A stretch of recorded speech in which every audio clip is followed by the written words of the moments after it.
All of you. आज का topic है वाक्य विचार। आपका चैप्टर हो जाएगा 20। वाक्य के बारे में पढ़ना है कि वाक्य किसे कहते हैं, वाक्य का निर्माण कैसे होता है और वाक्य बनता कैसे है। चैप्टर 20। अब वाक्य के बारे में समझना है। वाक्य की परिभाषा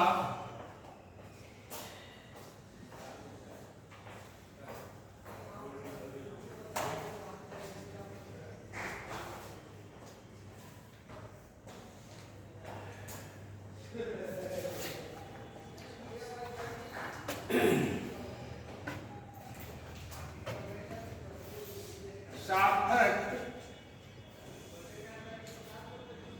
शब्दों का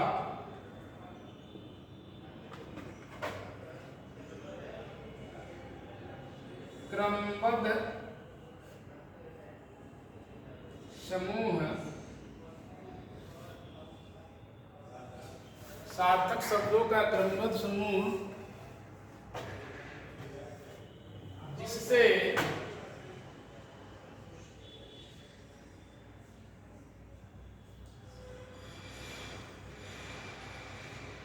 कोई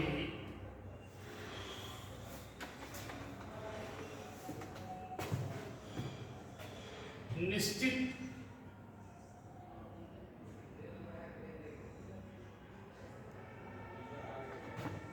या सार्थक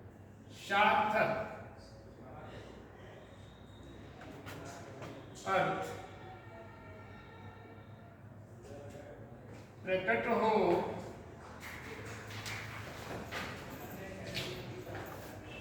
उसे वाक्य कहते हैं।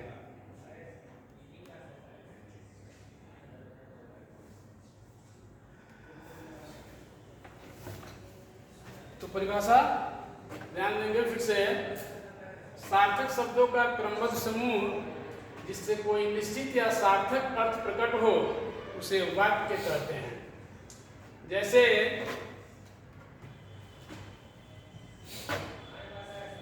जैसे राम पुस्तक पढ़ता है,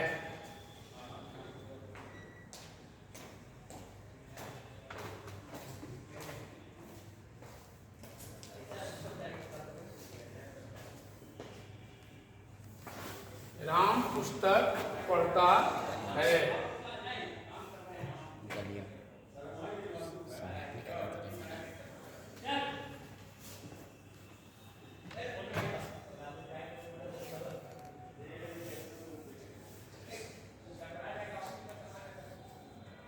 सार्थक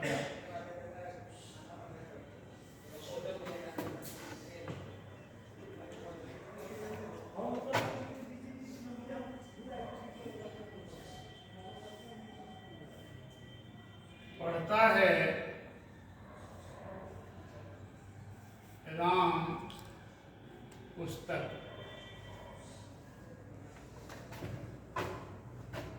निरर्थक वाक्य।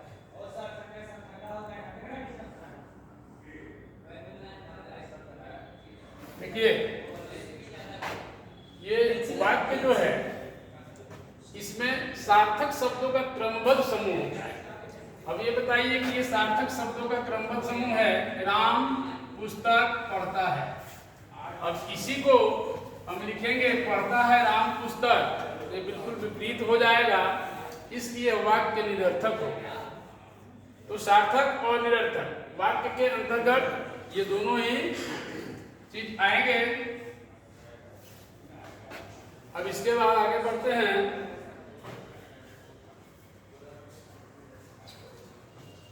वाक्य के दो अंग होते हैं।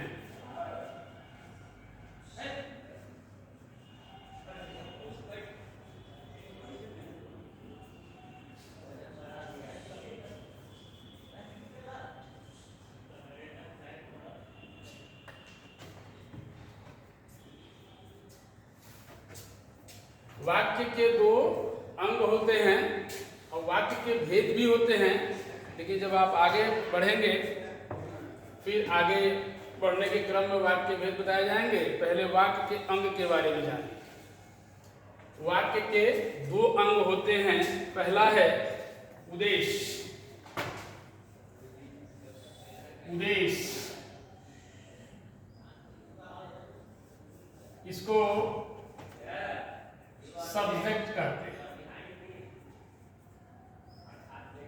और दूसरा है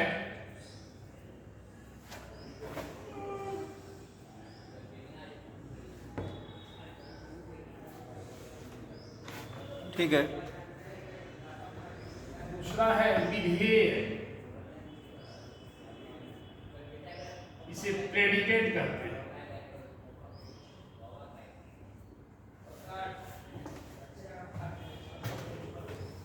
तो पहला उद्देश्य उसे सब्जेक्ट कहते हैं और दूसरा है विधेय, इसे प्रेडिकेट कहते हैं। सब्जेक्ट और प्रेडिकेट, उद्देश्य और विधेय के बारे में अभी हम लोगों को जानना है, क्योंकि वाक्य की परिभाषा आप समझ गए कि सार्थक शब्दों का क्रमबद्ध समूह जिससे कोई निश्चित या सार्थक अर्थ प्रकट हो उसे वाक्य कहते हैं। जैसे राम पुस्तक पढ़ता है, ये वाक्य का इसमें इस वाक्य में क्रमबद्ध समूह शब्दों के द्वारा जो है वाक्य बना है, इसलिए सार्थक वाक्य हुआ। और निरर्थक वाक्य कैसे हुआ? क्योंकि जब उसको हम पढ़ता है राम पुस्तक इधर से उधर करके जब लिख रहे हैं तो ये जो है सो पुस्तक पढ़ता है राम पुस्तक, इसलिए वाक्य का कोई अर्थ नहीं हुआ, ये निरर्थक वाक्य हो गया, ये सार्थक वाक्य। वाक्य के दो अंग होते हैं, एक पहला उद्देश्य यानी सब्जेक्ट और दूसरा विधेय यानी प्रेडिकेट। अब उद्देश्य की परिभाषा जानेंगे।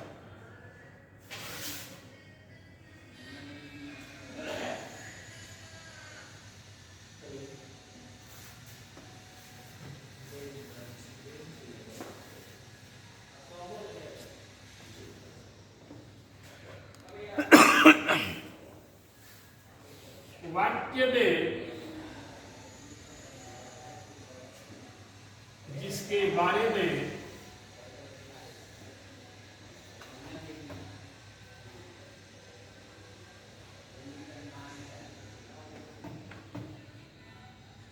कुछ कहा जाए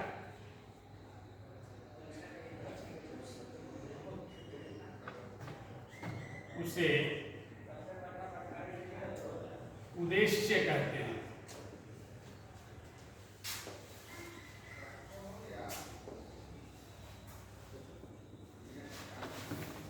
उद्देश्य वाक्य में जिसके बारे में कुछ कहा जाए उसे उद्देश्य कहते हैं।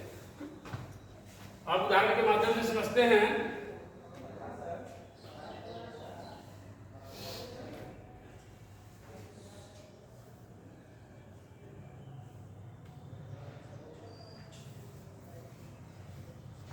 जैसे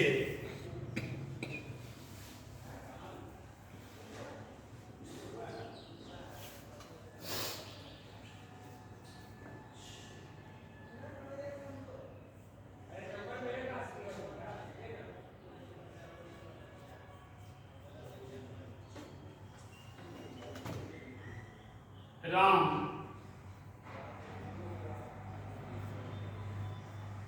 आम खाता है।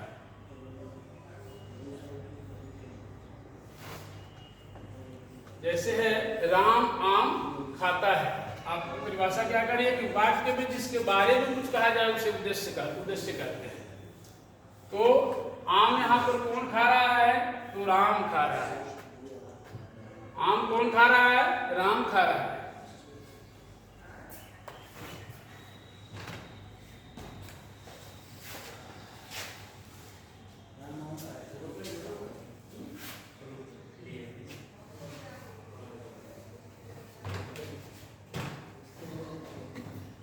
तो राम आम खाता है, इस वाक्य में राम जो है सब्जेक्ट हुआ यानी उद्देश्य हुआ। राम क्या हो जाएगा? उद्देश्य।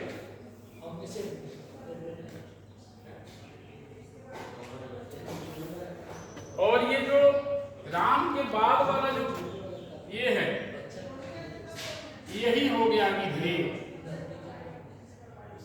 विधेय यानी प्रेडिकेट।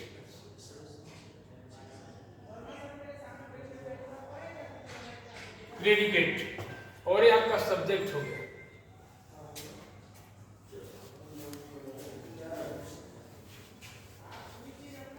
सब्जेक्ट। अब तो उद्देश्य के बारे में जान गए। अब उद्देश्य के बाद है सेकंड विधेय, यानी प्रेडिकेट। ठीक है पूरा।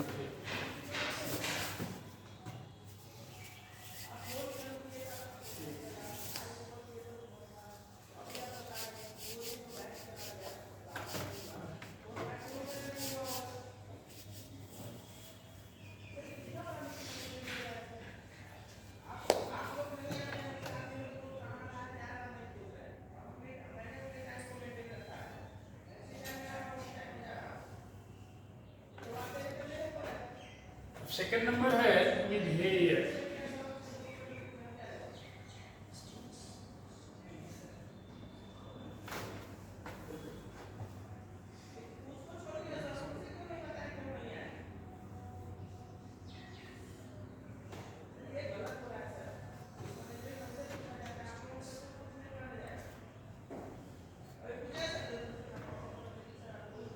उद्देश्य के बारे में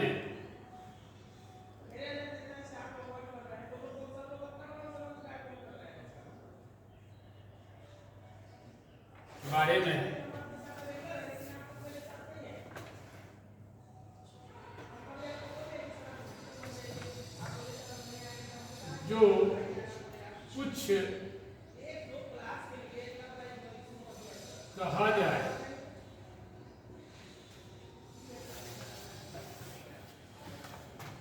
उसे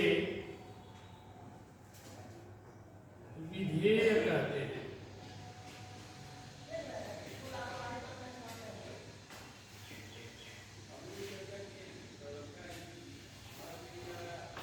अब यहाँ पर समझने वाली बात है कि पहले यानी उद्देश्य में पढ़े हैं कि वाक्य में जिसके बारे में कुछ कहा जाए उसे उद्देश्य कहते हैं।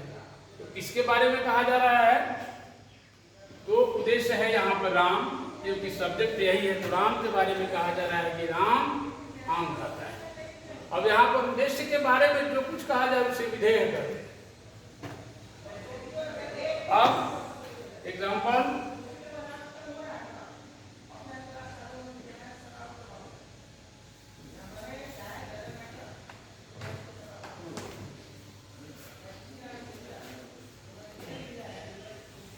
छः मिनट एक बार ऊपर से फिर से समझा दीजिए।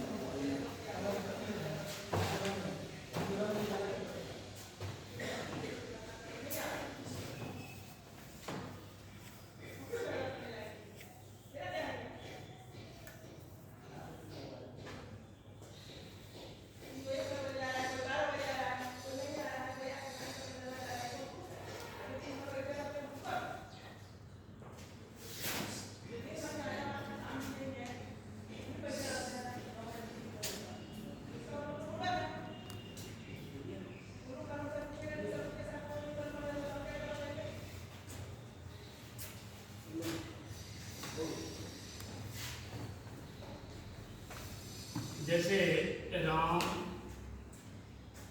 आम,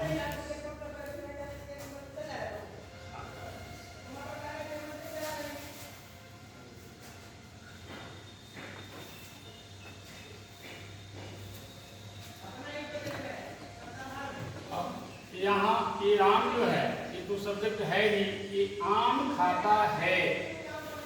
ये जो है राम के बाद में यानी सब्जेक्ट के बाद में ये पूरा प्रकरण जो है विधेय, ये विधेय, ठीक है। तो उद्देश्य के बारे में जो कुछ कहा जाए उसे विधेय करते हैं।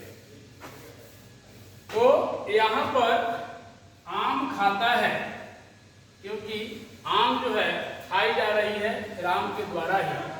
तो यहाँ पर ये जो है राम के बाद में आम खाता है, ये विधेय हो गया। तो ये उद्देश्य के बारे में ही कुछ कहा है। उद्देश्य के बारे में जो कुछ कहा जाए उसे विधेय करते हैं।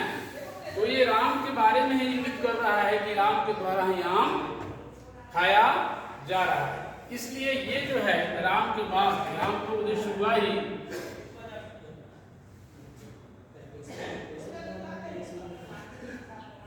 लेकिन इसमें सेकंड में यानी विधेय में राम जो है सुखाने का मतलब कि ये हो जाएगा, एक तरह से समझ लीजिए कि राम मेन नहीं होकर के सेकंड रोल में हो जाएगा, आम खाता है, ये विधेय का प्रकरण हुआ। ये विधेय समझना है कि आम खाने का काम जो है राम के द्वारा हो रहा है।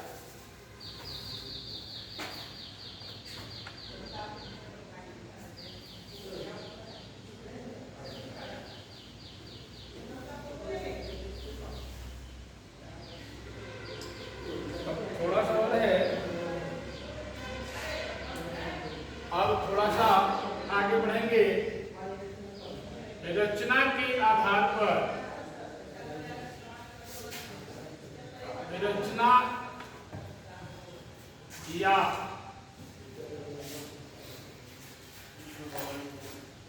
बनावट के आधार पर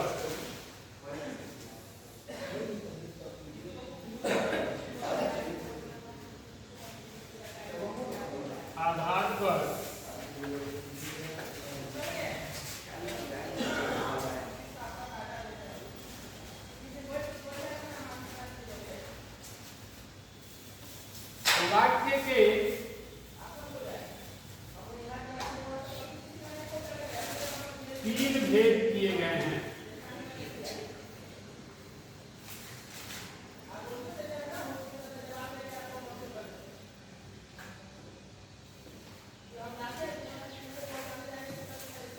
रचना या बनावट के आधार पर वाक्य के तीन भेद किए गए हैं। पहला है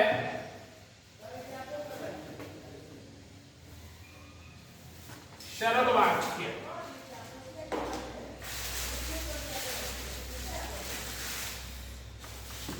दूसरा है मिश्र वाक्य,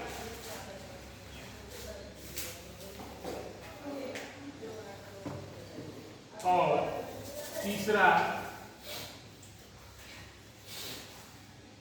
सन्निहित वाक्य।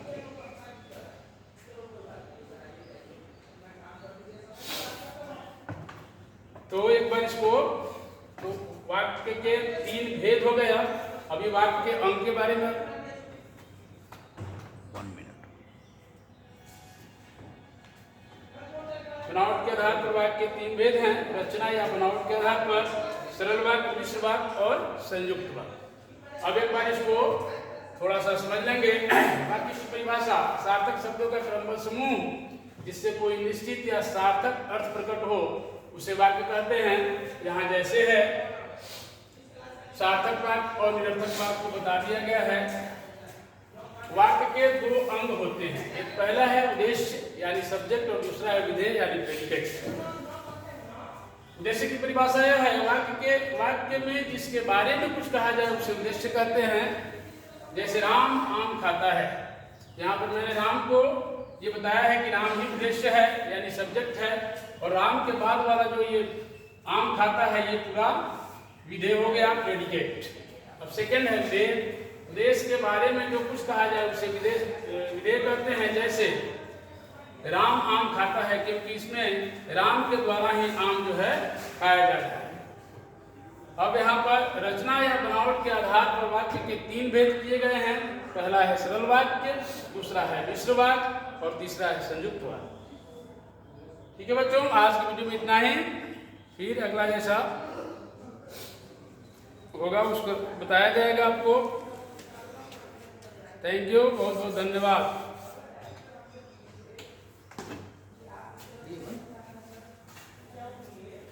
काटिए काटिए।